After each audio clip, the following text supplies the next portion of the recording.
The freaking Hobgoblin has returned and Miles Morales' Spider-Man has to deal with it.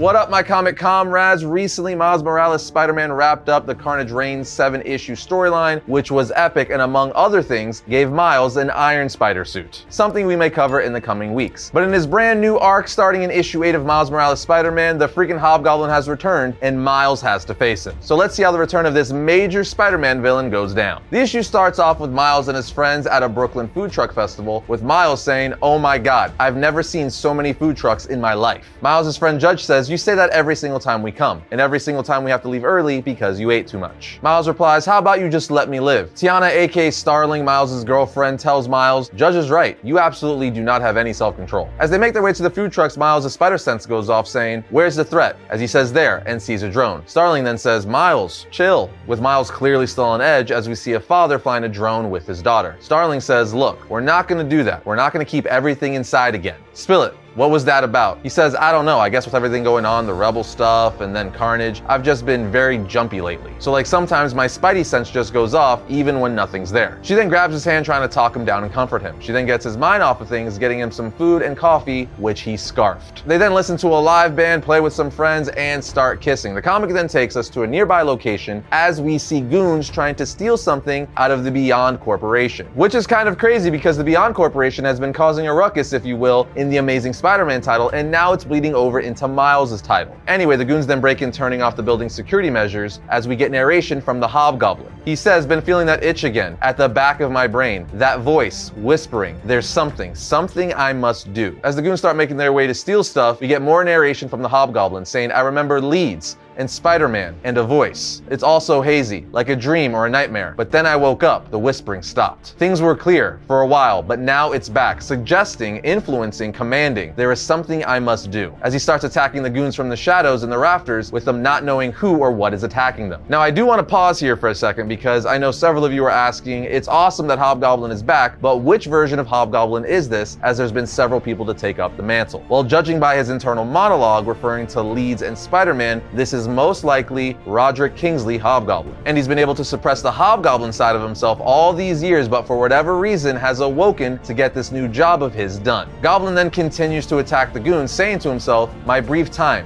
awake, free, gave me a glimpse of what I've become. Pieces on a chessboard, and these pawns are in my way." As he literally grabs one of the goons out of the shadows, saying, "I figured we should do this face to face. Now don't you go dying on me too fast," as he electrocutes the guy's brains. Okay, jumping back to the story, we find Miles and Tiana stuffed and feeling like they're gonna throw up from eating too much. Especially Miles. Tiana then says she's gonna go hit up a bodega because her stomach's doing backflips, and if she doesn't get some Pepto in her, nobody's gonna want to be around her, so obviously Miles goes with. As they walk to the bodega, Tiana asks, "So I want to keep talking. How long is your spidey sense been acting up?" He says, "Not too long. It felt more like a buildup of other things. Like losing my temper, then blowing up on folks." He starts opening up to her, saying, "I used to have no problem handling this kind of stuff, but last time with Carnage, it was different." She says, "Go on, tell me." He then tells her, "I got hurt. Bad. Real bad. And I didn't think I was gonna make it. If it wasn't for Iron Man, I don't think I would have. That and losing the house, well, just kind of broke me. If you read Carnage Reign, you know that one of Carnage's tendrils pierced Miles right through the chest. And if it wasn't for Iron Man giving Miles an iron spider suit that acted as a cast with nanites to help him heal, Miles wouldn't be here right now." Tiana then tells him, "Babe, you're not broken," after which his spider sense goes off and he says, "Please tell me you brought your suit." She says, "Of course, why?" He then tells her, "Because I think this might be the real deal," as we're taken back to the Beyond Corporation where Hobgoblin is stealing things. He says, "Where is it? It should, yes." Then one of the goons who's still alive sends a drone after Hobgoblin. But he jumps on his glider and starts throwing pumpkin bombs at him, saying glorified RC planes. At this point, Miles and Starling shows up, with Miles being like, "Hobgoblin?" and the Hobgoblin saying, "Spider-Man, what a lucky day." He continues to say, "Haven't made Spidey bleed in a while. I look forward to it." Starling says, "There are two of us, creep."